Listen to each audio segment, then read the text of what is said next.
Could eating less for 5 days a month make your body 2.5 years younger? The scale barely moved. But liver fat went down, blood sugar became easier for the body to handle, and the participants' measured biological age dropped by an average of 2.5 years. They were not dieting every day. They simply spent 5 days each month eating much less than usual. And the changes may not stop at weight and blood sugar. Brain function, mood, and immune activity may respond too. Chapter 1: When does your body get a chance to use what it has stored? Think about how little time many of us actually spend without eating.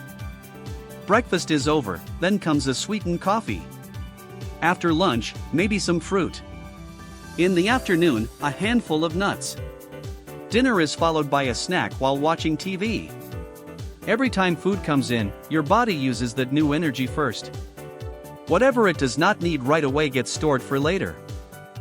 That is not a bad thing. It is one of the ways your body takes care of you. The problem is that when new energy keeps arriving all day, there is not much reason to reach for what is already stored. It is a little like a refrigerator that keeps getting filled with new groceries. The older food is still there, but more gets added before you have a chance to use it. The fridge is not failing to clear out. It simply has not been given the chance. Eating less for a short stretch changes that rhythm. With less new energy coming in, the body has to draw more from what it already has. Instead of spending all its time receiving and storing, it can start sorting through its reserves and adjusting how it uses blood sugar and fat. That is the point of those 5 days each month in the study. It is not a contest to see who can tolerate hunger best. It is a brief pause in the constant cycle of putting energy away, so the body can do something it already knows how to do: use what it has saved. That is what fasting capacity really means. Your body can handle a normal meal, but it can also switch smoothly to using stored energy when food is temporarily limited. Chapter 2: You are not going without food for 5 days. What did participants actually eat? A fasting mimicking diet can sound like 5 days without food. It was not. There was still food on the plate, just much smaller portions than a typical day, with the meals planned in advance. On day 1, participants ate about 1,100 calories. The food was mostly plant-based: vegetable soup, nuts, nutrition bars, and unsweetened tea, along with drinks that provided electrolytes and micronutrients. The bars contained plant protein and complex carbohydrates. In plain English, the plan still provided some basic nutrition. It was not just water and willpower. The next 4 days were the harder part. Intake dropped to about 700 calories a day, with even less protein. To put that in perspective, a woman with a typical light activity routine may need around 1,800 calories a day, while a man may need about 2,250. 700 calories is less than half of what many women need in a day, and roughly a third of what many men need. If you ate breakfast and lunch as usual, you could use up the day's allowance before dinner. That is why the 5-day plan was designed ahead of time. It was not just skipping a meal, and it was not starving through the day and making up for it at night.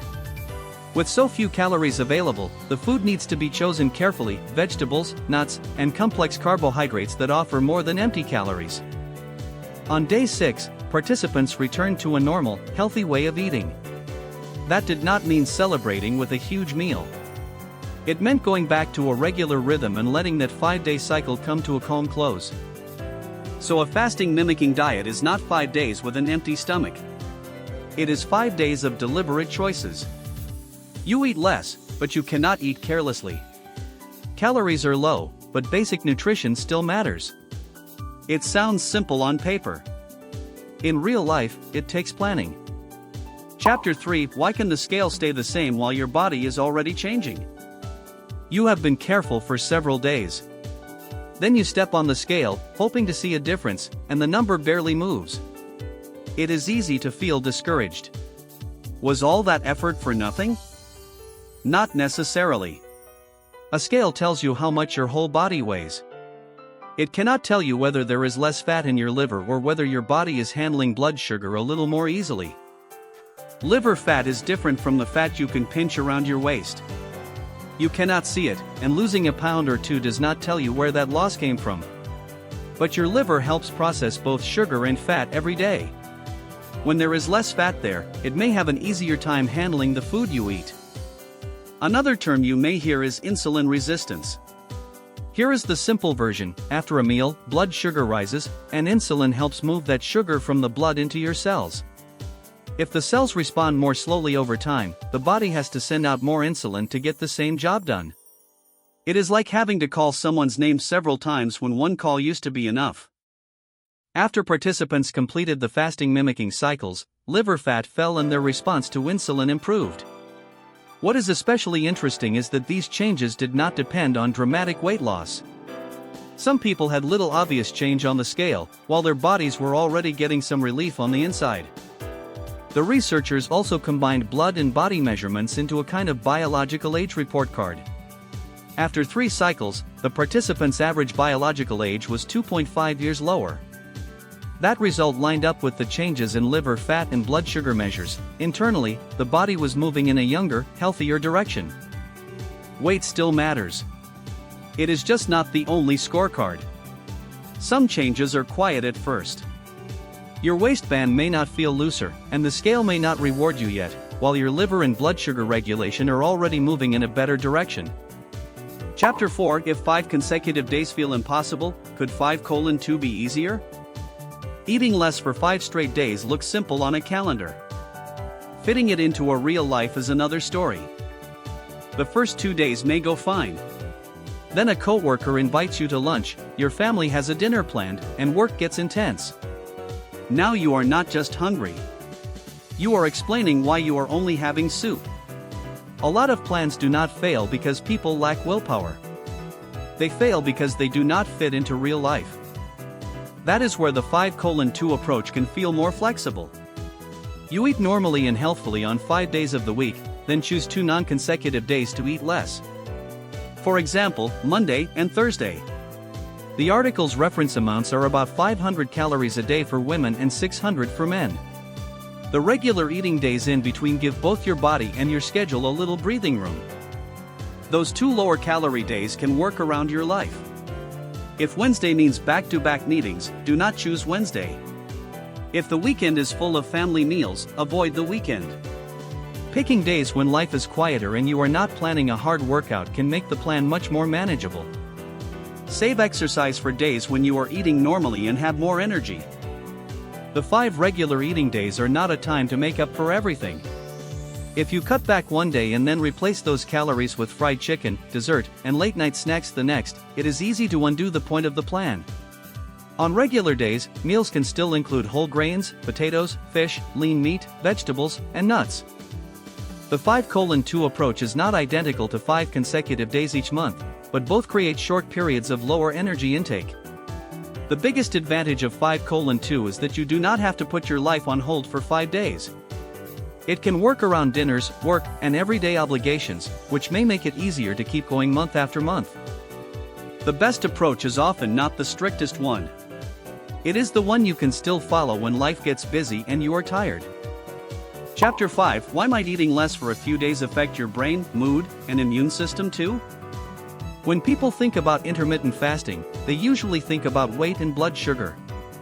But the body is one connected system. Change the rhythm of eating, and the signal does not stop at the stomach. Start with the brain. A 2024 study had older adults follow a 5:2 intermittent fasting pattern alongside a healthy diet. Over time, their memory and ability to manage tasks improved. Managing tasks is not about getting a better test score. It is about everyday things, remembering where you put your keys, not forgetting an item at the grocery store, or figuring out what to do first when several things demand your attention at once. A healthy diet helped on its own, and some measures of brain function looked even better in the group that added 5:2 fasting. Mood may shift too. One study looked at women with premenstrual syndrome who were also overweight or living with obesity. They tried a pattern of modified fasting every other day. Their mood swings and anger eased, and daily life felt more comfortable. Anyone who has dealt with premenstrual symptoms knows that those days are not simply a matter of being moody. The body can feel genuinely difficult to live in. Even a small reduction in that strain matters. Then there is immunity. In people with cancer who followed a fasting-mimicking diet, researchers saw changes in metabolism and immune activity, including changes in how the immune system responded around tumors. This was done in a medical setting. The point is not that someone should try to treat cancer by going hungry. It is that food may become one more area worth studying alongside treatment. The brain, mood, and immune system may seem far apart, but they all live in the same body. How the body gets and uses energy can affect all of them. Eating less for a few days may involve more than a small change around the waist. It may shift the rhythm of several systems at once. Chapter 6: Who should try it, and when should you stop? The goal of intermittent fasting is to make life easier on the body, not to force yourself through misery. Feeling hungry is one thing. Your body sending an alarm is another. Some people should not try this on their own: pregnant people, teenagers, people with diabetes, and people with eating disorders. Pregnancy and adolescence require steady nutrition. With diabetes, blood sugar and medication need to be considered together. And for someone with an eating disorder, fasting can pull them back into an unhealthy relationship with food. For these groups, cutting back for a few days is not as simple as changing a meal. It is best to talk with a doctor or registered dietitian first. Everyone else should listen to their body too. A little hunger may simply be part of adjusting. But severe dizziness, a racing heart, or vomiting are not signs that you need more discipline. They are clear signals that this is not the right time to continue. Imagine you picked Monday as a low-calorie day, then by a morning meeting you are too dizzy to sit comfortably and your heart is pounding. The right move is not to push through just so you can say you completed the day. Stop, eat, and rest. If symptoms are severe or do not ease, get professional help. Real fasting capacity is not about proving that you can go the longest without food. It is about knowing when to eat less, when to eat normally, and when to stop because your body is telling you something is wrong.